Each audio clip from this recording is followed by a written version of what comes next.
Pas oublier que l'équipe de France, c'est quand même sacré. Enfin, moi, le match, j'ai pas le temps de me dire pourquoi j'ai raté. Donc, je viens toujours 1 heure avant l'entraînement.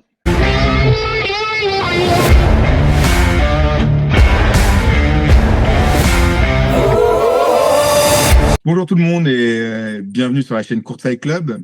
Aujourd'hui, on reçoit Zoé Wadou, joueuse française, mais à l'étranger en Pologne. Bonjour Zoé.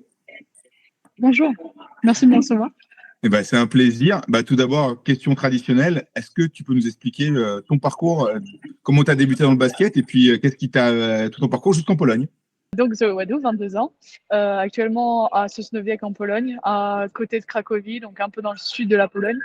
Moi, j'ai commencé le basket à l'âge de 4 ans. Je viens d'une famille de 4 enfants, donc 2 grands frères et une grande sœur. Donc, du coup, eux ont commencé le basket, ce qui m'a un peu lancé dans cette voie-là.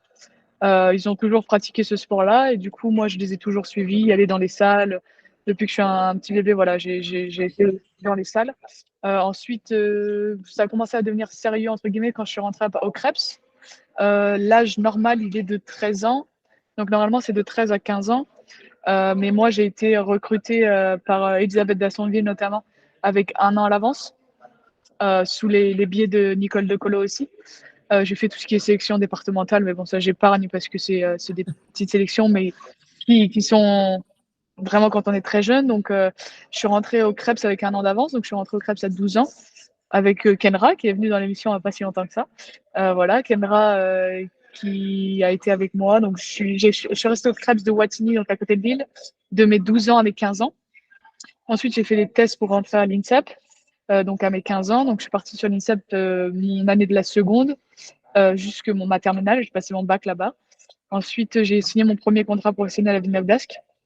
J'y suis restée pour 2 ans. Et ensuite, je suis partie en Espagne sur un petit périple à l'étranger en Espagne pendant 4 mois. Je suis rentrée en France acharnée pendant le reste de l'année, donc 6 mois à peu près. Et ensuite, j'ai signé l'année dernière donc à Gorzoów en Pologne. On a fait une bonne saison et puis là, j'ai décidé de re-signer en Pologne et de rester ici. Voilà un petit peu l'idée pour le parcours. À 22 ans, c'est déjà pas mal. Ça va. Pourquoi être allé en Espagne et en Pologne? Alors, c'était un petit pari avec mon agent de voir autre chose et aussi jeune de partir à l'étranger par rapport aux responsabilités. Parce que voilà, le statut d'étrangère, il est compliqué à porter, il est difficile parce qu'on nous demande beaucoup de choses. On a énormément de responsabilités sur l'équipe.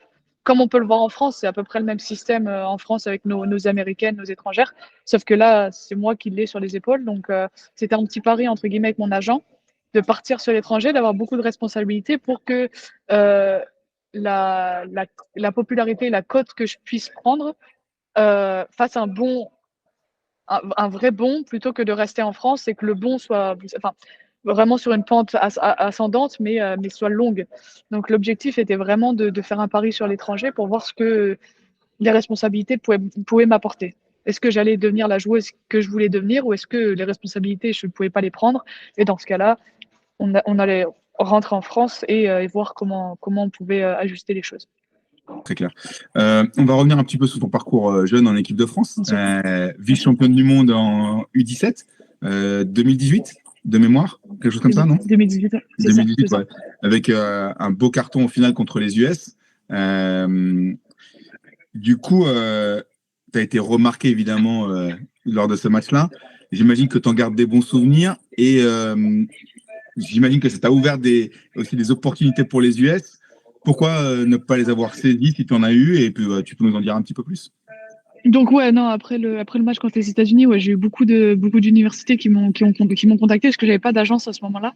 Donc ils ont essayé de me contacter par tous les moyens. Il me semble que c'est cette année-là où j'ai participé au BWB, le camp qui est aux États-Unis, qui est organisé par la FIBA. Donc c'est toutes les joueuses qui sont nées hors territoire Amérique du Nord se rendent justement aux États-Unis pour participer à un camp 1 semaine avec toutes les joueuses FIBA. Et en fait, à ce moment-là, donc, on était aux US, donc forcément, tous les scouts et ça étaient là-bas. Et à la fin, il me semble que maintenant, elle doit être general manager des Aces de Las Vegas, qui était ma coach, Blair Hadek, je sais plus trop son nom, mais bref, hein, maintenant elle est GM à Las Vegas, qui m'avait dit, bah Zoé, si tu veux, la semaine prochaine, il y a le Final Four NCAA, et on fait en même temps, nous, on organise avec la FIBA une espèce de camp pour justement les universités, pour que tu puisses être vu par rapport aux universités, quoi. Et en fait, à ce moment-là, j'étais à l'INSEP, et à l'INSEP, on nous fait signer un contrat, enfin, ouais, enfin, une espèce de contrat qui dit qu'on doit, enfin, on doit rester en France et que c'est quelque chose qui doit, enfin, on peut pas casser le contrat et aller à l'étranger. Donc, c'était aussi une partie du process de ce pourquoi je suis restée. J'ai, j'ai, j'ai pas regretté parce que voilà, j'ai pas de regrets sur le choix que j'ai fait parce que j'en suis où je suis, ben, maintenant où je suis très bien et j'ai appris de mes erreurs entre guillemets. Mais si je pouvais retourner à ce choix-là quand j'avais 16-17 ans, j'aurais peut-être pris l'option d'y aller parce qu'après l'INSEP, j'aurais fini l'INSEP et je serais partie directement là-bas parce que j'aurais eu un diplôme, tout simplement. Et de deux, c'est que mon objectif est d'aller en WNBA. Et quand on est une joueuse de NCAA, c'est plus facile d'être draftée et d'aller en WNBA que d'être à l'étranger.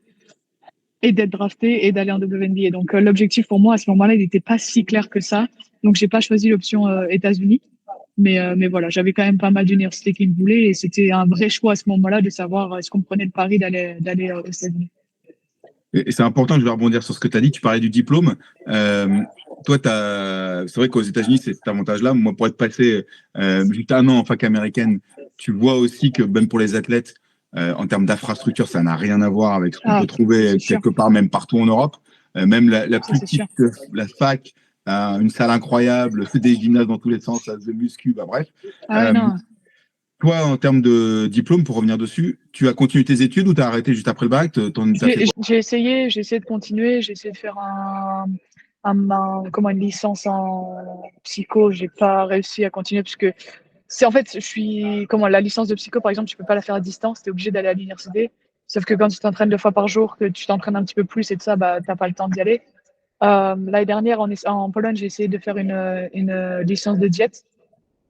Mais pareil, enfin, tu joues 2 fois par semaine, tu voyages par-ci, par-là, t'as pas le temps. Puis quand tu as le temps, c'est que tu veux te reposer, quoi. C'est des trucs simples, mais tu veux te reposer, tu veux faire une petite sieste parce que tu es fatigué. Et donc, travailler, c'est compliqué. Après, voilà, je sais que ma carrière, elle va être courte. Donc, je m'y penche aussi. Enfin, je veux dire, c'est des choses auxquelles je pense activement et j'essaie de rechercher des formations qui pourraient m'aider. Après, voilà, moi, j'ai toujours un coin dans un coin de ma tête d'être coach.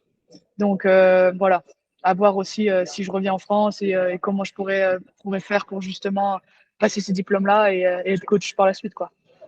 Tu dis carrière courte, pourquoi tu dis ça?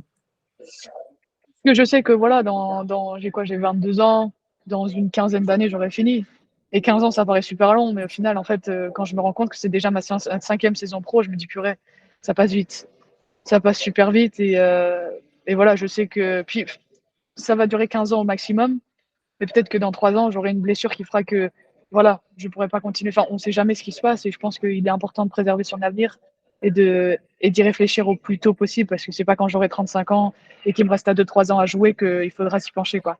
Je pense qu'au plus tôt je m'y penche, au plus j'ai de temps et au mieux ce sera pour moi. En tout cas, sur le coaching, je connais un bon mentor, il s'appelle Julien Zoa, je crois que tu le connais aussi. Hein. Je le connais aussi. C'est peut-être lui qui m'a donné envie. C'est vrai, bah, ça ne m'étonnerait pas.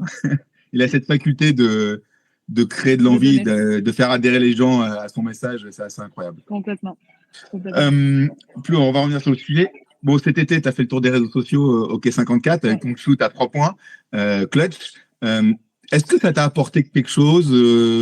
Est-ce que il y a des marques qui t'ont approché ou d'autres clubs qui t'ont contacté suite à ça? Enfin, je sais pas, qu'est-ce que ça t'a apporté? Moi, tout d'abord de l'expérience. Je pars de ce principe-là que dès que je fais quelque chose, c'est prendre du plaisir sur le moment, apprécier les choses qu'on me donne et qui se passent autour de moi. J'ai eu la chance de pouvoir jouer par exemple avec Lisa Berkani, avec qui j'avais joué à Villeneuve et on a pu se retrouver sur le terrain, c'était cool. C'est des expériences de vie. On a joué à Roland Garros. Enfin, c'est peut-être un truc que j'aurais jamais l'occasion de faire dans ma vie.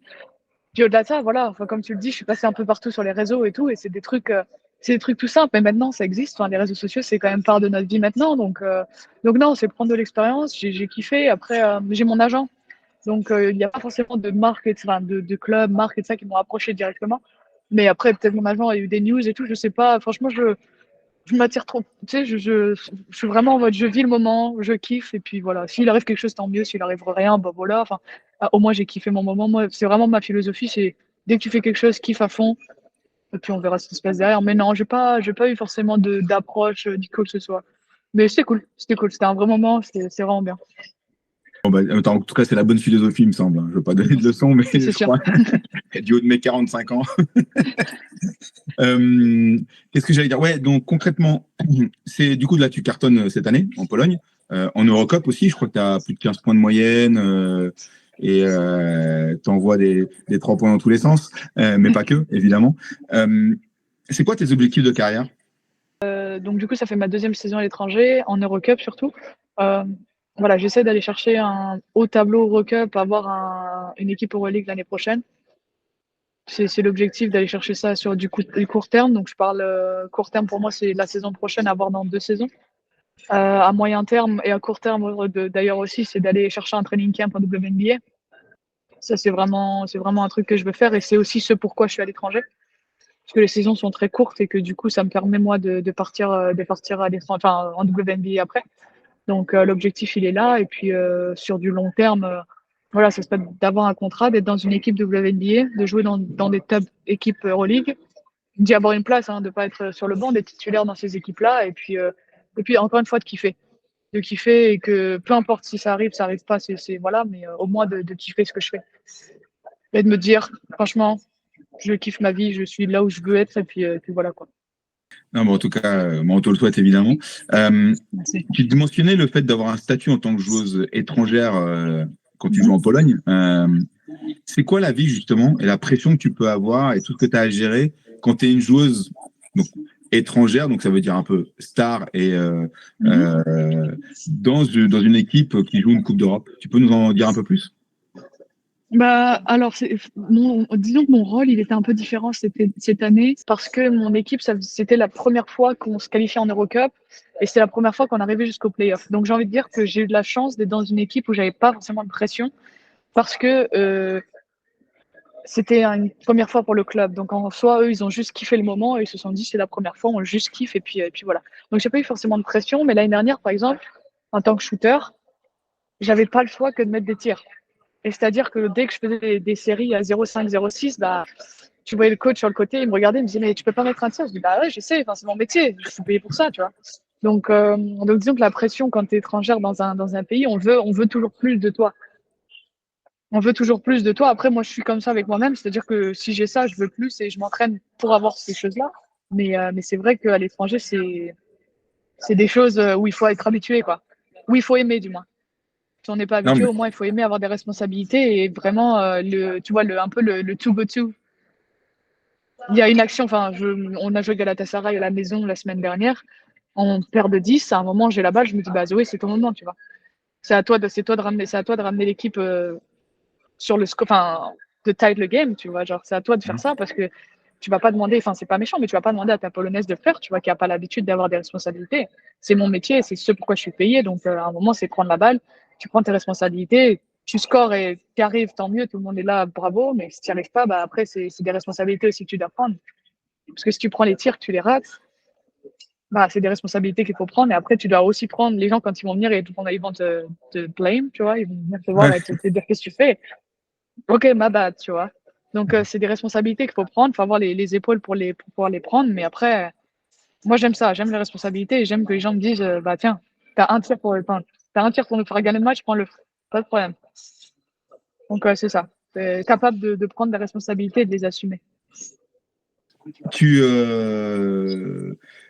tu as joué quand même dans ta génération avec des joueuses qui sont en équipe de France, Ouais. comme Marine Fautou et Eliana Rupert, Kendra Cherry aussi, C'est bien, entre autres. entre autres, et d'autres hein, évidemment. Toi, c'est un objectif, l'équipe de France, j'imagine. Euh, Tu penses que ça peut arriver rapidement? Tu aurais besoin de revenir en France pour y accéder ou qu'est-ce qui serait plus facile pour toi pour y accéder? Franchement, sincèrement, je sais pas. Je sais pas, pour en avoir discuté avec mon agent, pour en avoir discuté avec quand même pas mal de monde, je sais pas ce qu'il faudrait que je fasse, ou ce qu'il faudrait qu'on mette en place pour que j'y arrive. Après, voilà, je reste toujours dans cette même mentalité. Si ça arrive, c'est tant mieux. Si ça arrive pas, c'est pas grave. C'est pas une fin en soi. Pour moi, c'est un plus.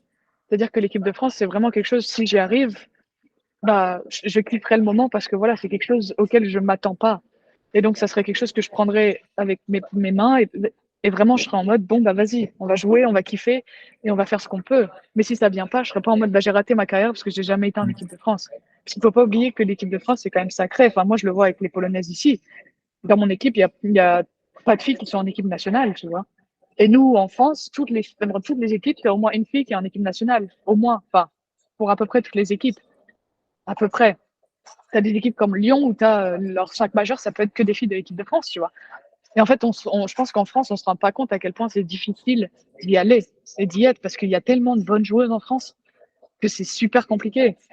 On doit garder un groupe de 12 joueuses, mais on s'imagine pas combien il y a de joueuses qui sont capables d'y aller. Donc c'est pour ça que je prends le truc en me disant, si j'y arrive, c'est bien et je travaille pour y aller. Maintenant, il y a quelqu'un qui est meilleur que moi dans mon métier, enfin dans ce que je sais faire, s'il y a quelqu'un qui est meilleur que moi, tant pis, enfin, c'est comme ça, quoi. Moi, je sais que je travaille dur pour arriver à ce que je veux. Après, voilà, moi, je suis à disposition. Après, si ça vient pas, c'est tout, quoi. Mais c'est sûr que Non, c'est mais un objectif, forcément. Forcément, enfin, je veux dire, pour toute joueuse française ou peu importe, hein, pour toute joueuse internationale de représenter son pays, c'est incroyable. Surtout quand tu y as goûté quand tu étais jeune, quoi. Donc, non, ça reste un objectif, c'est sûr. Je travaille pour ça. Après, voilà. Encore une fois, si ça vient, tant mieux. Si ça vient pas, c'est que ça devait pas venir.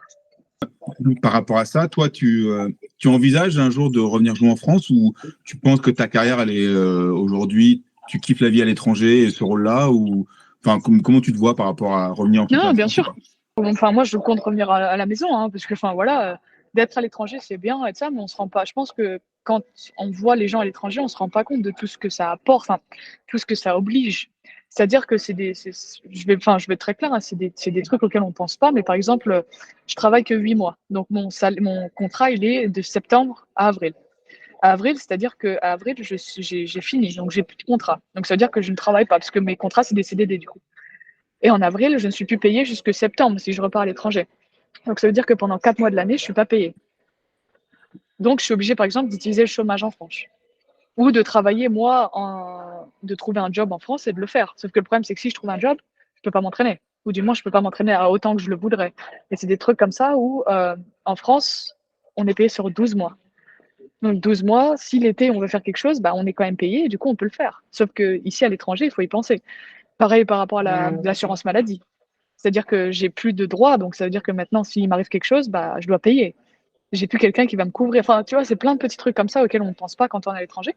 Mais à un moment, j'ai 22 ans, je suis jeune, mais le truc aussi, c'est que je pense à moi dans 15 ans, quand j'aurai fini. Et quand j'aurai fini, qu'est-ce que je veux? Je veux avoir une retraite et pouvoir être capable de vivre, ou est-ce que je vais devoir travailler jusqu'à temps que j'ai 60, 80 ans et que je vais mourir pour pouvoir vivre? Enfin, c'est aussi ça le truc. Donc, rentrer en France, pour moi aussi, ça sera parce que j'ai envie de rentrer en France et d'être proche de mes proches, enfin, d'être vraiment à côté, d'être à la maison, mais c'est aussi pour des raisons économiques, parce que bah, c'est la réalité des choses, quoi. Non, mais Donc, c'est bien de l'entendre, tu sais, on n'en parle pas souvent de ça. non, C'est puis une enfin, forme c'est des trucs, de ouais, puis c'est des trucs précarité que les quelque gens, part, malgré tout, c'est parce ça, puis que les gens ne savent pas, tu vois. Enfin, je pense que si tu regardes du basket, ça, mais tu sais pas. Enfin, tu vois, moi, avant de signer à l'étranger, je ne savais pas que j'allais jouer sur 8 mois et que l'été, j'allais devoir travailler ou j'allais devoir toucher du chômage. Enfin, tu vois, c'est le truc auquel j'étais pas sensible et que maintenant, je le suis et j'espère que les gens qui vont regarder ça et qui vont écouter vont être sensibles à ça parce que c'est différent. C'est différent, c'est ça aussi à l'étranger, il y a des inconvénients, mais aussi, enfin, il y a des avantages, mais aussi des inconvénients, quoi. clairement, clairement. Et ça permet de se rendre compte aussi de la chance qu'on a avec le système français Complètement. par moment. Euh, Ah, ça. Être à mais c'est vraiment important, hein. Ça fait super grandir d'être à l'étranger parce que tu te rends compte de la misère qu'il y a dans les autres pays et à quel point en France on est confortable et qu'on se rend pas compte de la chance qu'on a, tu vois. Je sais que ici en Pologne, tu vois, le salaire moyen il est à 500, 600 euros, grand maximum. Eux, ils ont pas la même monnaie que nous, ils ont une autre monnaie parce que leur pays, enfin l'économie leur permet pas d'être en euros. Mais enfin ici, les gens ne se plaignent pas, quoi. Ils travaillent de 6 heures du matin à 22 heures le soir sans se plaindre et ils gagnent 600 euros par mois. Alors que nous, en France, voilà, si on gagnait 600 euros par mois, enfin, t'aurais tout le monde dans la rue en train de scandaliser, tu vois. ouais, Mais non, mais c'est ici, clair, les gens c'est ne clair. disent, les gens ne disent rien. Donc, c'est aussi bien de voir d'autres éducations et d'autres systèmes. parce que ça nous permet de remettre l'église au centre du village quand on est à la maison et tout ça. Enfin, je sais que je relative beaucoup par rapport à ça, à beaucoup de situations. D'être à l'étranger, ça me permet de vraiment grandir et de voir les choses d'un autre œil quand je fais face à un problème. Tu as mentionné deux choses. Le travail, tu travailles beaucoup. C'est quoi ta charge de travail, justement, pour atteindre tes objectifs qui sont hyper élevés, hein. Mhm. C'est quoi ta charge de travail en dehors des entraînements de l'équipe à titre perso? Alors, j'essaie d'arriver 1 heure avant l'entraînement, toujours, pour pouvoir faire tout ce que j'ai besoin, donc ma mob, tout ce qui est foam roller, enfin, du stretching et ça. Et après, j'ai aussi des enchaînements à faire, tout ce qui est finishing, tout ce qui est handling, enfin, vraiment des trucs comme ça, du travail d'appui, enfin, des choses qui se voient pas, mais 1 heure plus 1 heure plus 1 heure, ça fait toujours un bon compte à la fin. Donc, je viens toujours 1 heure avant l'entraînement. Avant le match, j'arrive 2 heures avant. Donc, disons que 1 heure, je fais 1 à 2 heures par jour de plus que tout le monde. Donc, disons par semaine, ça me fait un peu, du 14 heures, 14-15 heures de plus que mes entraînements, tout en sachant que mes entraînements, c'est 4 heures par jour, quoi. D'accord. Ouais, tu as quasiment 2 à une 4 journée de heures par jour. boulot presque Ah, je suis à une journée de basket, quoi. boulot classique, quoi. Ouais. Ok. Classique, quand on a 2 entraînements, tu vois, le matin, c'est du 10-12 et moi, j'arrive à la salle à 15, tu vois, du 15-18, quoi. Donc, ouais, moi, pour moi, c'est une journée de boulot, quoi. Non, non, Parce qu'au clairement. final, c'est mon métier, j'ai des objectifs et voilà, le but, c'est de les atteindre. Et si je suis meilleur, mon club va être meilleur, mon équipe va être meilleure. Donc, c'est aussi ça le boulot et ce qu'on voit pas, c'est caché, mais c'est important de le faire. Et bon, t'es une shooteuse, t'as un vrai bras pour envoyer des 3 points. Euh, Tu donnerais quoi comme conseil à des jeunes joueurs ou des joueurs amateurs, typiquement moi, même si je suis en vétéran maintenant, tu peux plus trop me corriger, mais pour justement avoir cette régularité dans le shoot, ne jamais douter, tu mentionnais, t'es à 0,6, et bah t'envoies derrière, ça c'est vraiment la mentalité du shooter, c'est-à-dire que on efface les shoots ratés, le prochain il rentre Mhm. dedans. C'est quoi les conseils que tu donnerais par rapport à ça? Bah, déjà pour un petit, enfin une personne qui commence ou une jeune personne, je lui dirais de travailler sur sa base. Parce que c'est super important et c'est ce qui va nous faire. Enfin, ma base, moi, je peux plus la changer. C'est quelque chose qui va durer et qui perdurer dans le temps. Donc, faire attention à ses appuis. Enfin, il faut avoir un équilibre entre ses pieds et le haut de son corps. Parce que si mon bas du corps, il est enfin, si j'ai pas de structure en bas, en haut, ça va éclater. Donc, le but, c'est d'avoir une structure qui part des pieds jusqu'aux mains. Après, voilà, c'est juste de la répétition. Je peux pas compter combien je répète, enfin, combien je tire par semaine, mais c'est juste, enfin, c'est pas comptable, mais faut envoyer. Faut envoyer tout simplement. Et le fait d'envoyer comme ça aussi, c'est mentalement. Je suis sur une série où je suis à 4-5 ratés. Ben voilà, c'est ça aussi. Je rate le dernier, bah, c'est pas grave. Parce que si je reste sur mon dernier raté, je vais être en mode, ok, bah, celui-là, je vais le rater. Et après, c'est des séries sans fin. Moi, ma mentalité, que ce soit en match, à l'entraînement ou quoi que ce soit, c'est si j'ai raté, c'est ok. Ouais. Pourquoi j'ai raté? Mais dans le match, j'ai pas le temps de me dire pourquoi j'ai raté. S'il y a la balle qui arrive 3 secondes après, il faut le mettre. Et ce cas-là, c'est juste d'oublier. Enfin, c'est compliqué hein, d'avoir cette mentalité-là, de se dire j'oublie. Mais c'est vraiment ça, c'est de switcher parce que de toute façon, ce qui s'est passé avant, tu peux rien faire. Tu peux pas le changer, donc c'est de penser au prochain et à celui qui arrive. Parce que celui qui arrive, on peut changer et on peut agir sur ce qui va se passer. J'avais Catimelin quand j'étais à l'INSEP qui m'avait. Parce qu'un jour, je sais plus, je fais une série à 0,8, 0,9 et il y a un tir important que je prends pas. Je refuse, je suis totalement ouverte, je refuse. Et bref, on perd le match. Je rentre sur le banc. Et Cathy me dit pourquoi tu le prends pas? Je dis, je viens d'en rater 9, pourquoi je vais prendre celui-là? Elle me dit Zoé, est-ce que celui que tu devais prendre, tu l'as mis? Je dis bah je sais pas, je l'ai pas pris. Elle me dit bah voilà. Et si tu le prends pas, tu vas pas savoir si tu peux le mettre. Et en fait, c'est quelque chose maintenant qui est ancré dans mon cerveau, c'est-à-dire que quand j'ai un tir, je le prends. Peu importe. Je suis à 3 sur 3, à 0 sur 9, peu importe, je le prends parce que je sais pas. Je sais pas ce qui se passera et je sais pas si je le prends pas, je peux pas. Et il y avait une phrase que j'ai vue un jour sur internet qui m'a vraiment marqué en anglais qui dit You're gonna miss 100% of your shot that you don't take. Et c'est tellement vrai. Si tu le prends pas, tu vas le rater pour sûr, parce que tu le prends pas. Et c'est ma mentalité vraiment. Et ça se construit avec le temps, mais ça devient vraiment la mentalité du shooter où ah ouais, faut que je switch quoi. Que ça soit sur un 3 points, un 2 points, un lancer franc, une défense mal faite, peu importe. T'as pas le temps. Le basket, ça va tellement vite. Enfin, t'as 24 secondes pour attaquer, ça va trop vite. Donc, ouais, ma mentalité, c'est juste. Et les conseils que je peux donner, c'est juste oublier. Après, voilà, il faut aussi réfléchir et y penser. Hein. Enfin, le basket, c'est pas non plus un jeu où ça se joue sans réfléchir, mais sur le tir, c'est vraiment de zapper. J'ai raté, c'est pas grave. Prochain. La balle, elle arrive, celui-là, il est dedans. Et quand j'ai la balle, je sais que je vais scorer. Et si je ne score pas, c'est pas grave. Il y a quelque chose qui s'est passé entre. La balle, elle arrive, je sais que je vais la mettre. Et c'est vraiment de me dire, celui-là, elle est dedans. Et j'ai commencé cette année, avant les matchs, de faire de la visualisation. Donc, 3-4 minutes avant le coup de sifflet du début du match, les équipes qui doivent rentrer sur le banc, je me mets sur une chaise, je ferme les yeux et je me visualise shooter un 3 points après un stagger, finir une contre-attaque sur un layup, faire une bonne défense, une interception. Tous les scénarios qui puissent être imaginés, j'essaie de me visualiser ça dans ma tête et au final, en fait, quand j'arrive sur le terrain, je l'ai vu avant. Et ça me permet d'être en confiance et du coup de ne pas réfléchir à quand je le prends. Donc la visualisation, ça m'a vraiment aidé. Et j'ai commencé Non, ça cette année, mais ça m'a vraiment aidé. Chose qui fonctionne et qui fonctionne un peu dans beaucoup de choses dans la vie. Hein. Moi, je sais que je le pratique à titre professionnel en dehors. Et c'est une forme d'auto-hypnose, en fait. On se conditionne à réussir. Et donc, forcément, ce qui ressort dans son comportement, c'est le côté positif. Les doutes qui font faire des erreurs ou qui musculairement peuvent te tendre et donc rater le shoot, tout ça, elles n'apparaissent pas.